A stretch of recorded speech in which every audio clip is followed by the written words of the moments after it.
الحمدللہ رب العالمین والعاقبۃ للمتقین والصلاة والسلام علی سید المرسلین محمد وعلی آلہ وصحبہ اجمعین اما بعد۔ معزز ناظرین، السلام علیکم ورحمۃ اللہ وبرکاتہ۔ پیارے نبی جناب محمد رسول اللہ صلی اللہ علیہ وسلم کے ذریعہ امت محمدیہ کو جو روحانی خزانے نصیب ہوئے ہیں، ان میں ایک بیش بہا خزانہ اور نہایت قیمتی چیز دعا ہے۔ دعا کے بارے میں اللہ کے نبی صلی اللہ علیہ وسلم کے کئی ارشادات ہیں۔ خود قرآن مجید کے اندر اللہ تبارک و تعالیٰ نے مختلف جگہوں پر دعا کی ترغیب دی ہے۔ آئیے اس تعلق سے ایک آدھ حدیث میں آپ کے سامنے پیش کروں اور ہم سب مل کر کے غور کریں کہ دعا کرنے کی ہمارے دین اسلام کے اندر کس قدر فضیلت اور اس کا کتنا بڑا فائدہ ہے۔ یہ سب سے پہلی روایت جو میں آپ کے سامنے پیش کرنے جا رہا ہوں، یہ سنن اربعہ یعنی سنن ابو داؤد، سنن ترمذی، سنن نسائی، سنن ابن ماجہ کے علاوہ حدیث کی کتاب مسند احمد کے اندر بھی نقل کی گئی ہے۔ اس کے نریٹا اور راوی مشہور صحابی نعمان بن بشیر رضی اللہ تعالیٰ عنہ ہیں۔ قال رسول اللہ صلی اللہ تعالیٰ علیہ وسلم الدعاء هو العبادہ، ثم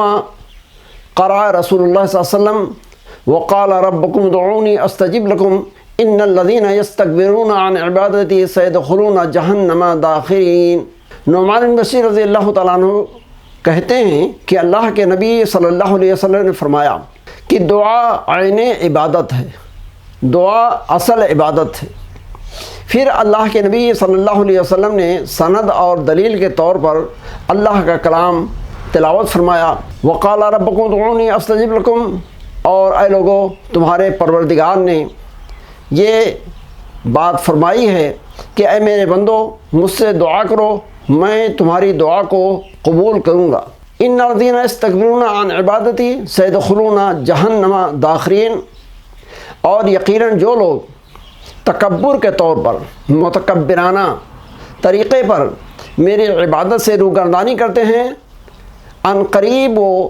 جہنم کے اندر ذلیل ہو کر داخل ہوں گے۔ معزز ناظرین، آپ حدیث پر دوبارہ توجہ دیں۔ اللہ کے نبی صلی اللہ علیہ وسلم نے یہ جو فرمایا کہ الدعاء هو العبادہ،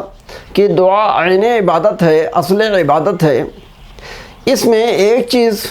تو ہمیں اور آپ کو یہ نصیحت ملتی ہے کہ اللہ تبارک و تعالیٰ نے ہمیں اور آپ کو اپنی عبادت اور بندگی کے لیے پیدا کیا ہے۔ جیسے کہ سورہ ذاریات کے اندر ارشاد فرمایا، اعوذ باللہ من الشیطان الرجیم، وما خلقت الجن والانس الا لیعبدون، کہ میں نے انسان اور جنات کو اپنی عبادت کے لیے پیدا کیا ہے۔ یعنی ہماری اور آپ کی زندگی کا مقصد اللہ کی عبادت اور بندگی کرنا ہے، اور دعا کو اللہ کے نبی صلی اللہ علیہ وسلم نے عین عبادت فرمایا ہے، جس سے ہمیں اور آپ کو یہ بات معلوم ہوتی ہے کہ دعا سے زندگی کا مقصد پورا ہوتا ہے، اور اللہ کی عبادت جسے انتہائی تذلل، بندگی، عاجزی، بے کسی اور اللہ کے سامنے اپنی لاچاری کا اظہار کرنا ہے، وہ ہمیں حاصل ہوتا ہے۔ تو ایک فائدہ تو دعا کا یہ ہوا۔ دوسری چیز یہ کہ دعا ایک ایسی چیز ہے کہ آدمی دعا کرنے کے نتیجے میں کبھی ناکام نہیں رہتا ہے۔ مثال کے طور پر آپ یوں سمجھیں کہ آپ دنیا کے کسی فائدے کے لیے کوشش کرتے ہیں، محنت کرتے ہیں، اگر وہ چیز آپ کو حاصل ہو گئی تو آپ کامیاب ہوئے، اور اگر وہ چیز محنت اور کوشش کے نتیجے میں بھی حاصل نہ ہوئی تو آپ ناکام ہو جاتے ہیں۔ لیکن دعا ایک ایسا وسیلہ ہے، ایک ایسا ذریعہ ہے کہ اس دعا کے وسیلے کو آپ اپنائیں، دعا آپ کریں، تو اگر وہ چیز جس کے لیے آپ دعا کر رہے ہیں وہ چیز آپ کو حاصل ہو جاتی ہے، تب تو آپ کامیاب ہی کامیاب ہیں۔ لیکن اگر کسی اللہ کی حکمت اور مصلحت کے تحت دعا کرنے پر آپ کو اپنا مقصد حاصل نہیں ہوتا ہے، مراد پوری نہیں ہوتی ہے، تب بھی آپ فائدے میں ہیں، وہ اس طریقے سے کہ آپ اللہ کی عبادت کا حق ادا کر رہے ہیں، وہ اس طریقے سے کہ یہ دعا ایک عبادت ہے، اور عبادت کا اجر و ثواب اللہ تبارک و تعالیٰ نے دنیا میں اپنے کسی مصلحت کے تحت اگر نہ دیا تو آخرت میں اس کا اجر و ثواب آپ کو ضرور ملے گا۔ تو آپ اس طریقے سے دعا کی عظمت و اہمیت کا احساس کریں کہ یہ دعا کا طریقہ جو اللہ تبارک و تعالیٰ نے ہمیں حکم دیا ہے، پیارے نبی صلی اللہ علیہ وسلم نے ہمیں سکھلایا ہے، کبھی اپنے قول سے، کبھی اپنے فعل سے، یعنی کبھی خود سے دعا مانگ کر کے ہمارے سامنے نمونہ پیش کیا ہے، کبھی ہمیں دعا مانگنے کی ترغیب اور تلقین کی ہے۔ یہ ہمارے اور آپ کے لیے کتنی مفید اور فائدہ مند ہے۔ اسی طریقے سے عقلی طور پر ایک فائدہ آپ دیکھیں کہ مثال کے طور پر اللہ نہ کرے کوئی بیمار ہو، بیماری کے لیے شریعہ نے 2 ذریعہ مقرر کیا ہے، ایک ذریعہ ہے دوا کا اور دوسرا ذریعہ ہے دعا کا۔ دوا کرنے پر کبھی فائدہ ہوتا ہے، کبھی فائدہ نہیں ہوتا ہے، اور کبھی کبھی یہ اس دوا کا سائیڈ ایفیکٹ بھی ہوتا ہے۔ تو آپ اس طرح سے دیکھیں تو دعا کے اندر، دوا کے اندر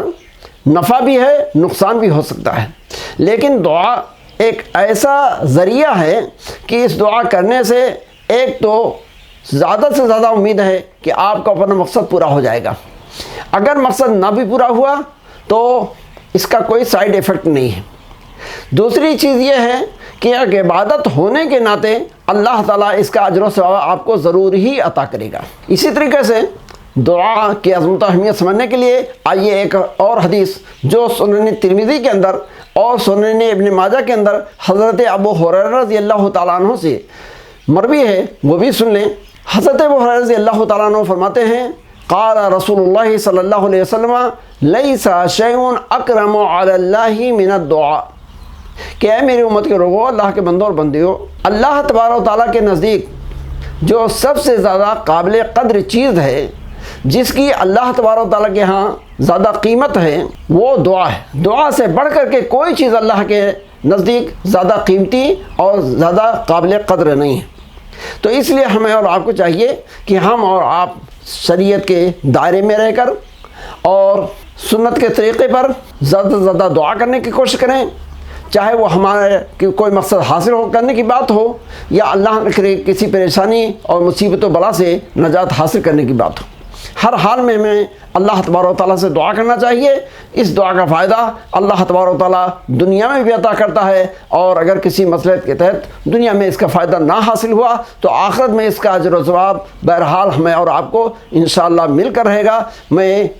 اللہ تبارک و تعالیٰ سے دعا کرتا ہوں کہ اللہ تبارک و تعالیٰ ہمیں اور آپ کو اپنی محتاجی، بے کسی، لاچاری اور اللہ تبارک و تعالیٰ کے فضل و کرم اور عنایت و مہربانی کو سامنے رکھ کر کے حضور قلب کے ساتھ زیادہ سے زیادہ دعا کرنے کی توفیق عطا فرمائے۔ اللہ تبارک و تعالیٰ ہماری دعا میں اثر پیدا فرمائے، اللہ تعالیٰ ہماری دعاؤں کو قبول فرمائے۔ اللہ تبارک و تعالیٰ ہمیں جو دنیاوی ہمارے مقاصد ہیں اللہ تعالیٰ ان میں بھی ہمیں کامیاب فرمائے، اور آخرت کی جو ہماری مرادیں ہیں، نجات ہے، جنت الفردوس ہے، اور جو بھی آخرت کے مراحل ہیں، اللہ تعالیٰ ہر مرحلے اور ہر اسٹیج پر ہمیں اور آپ کو کامیابی اور کامیابی نصیب فرمائے، آمین۔ اقول قولی ھذا استغفر اللہ لی ولکم ولسائر المسلمین فاستغفروہ من کل ذنب انہ هو الغفور الرحیم، وآخر دعوانا ان الحمد للہ رب العالمین، والسلام علیکم ورحمۃ اللہ وبرکاتہ۔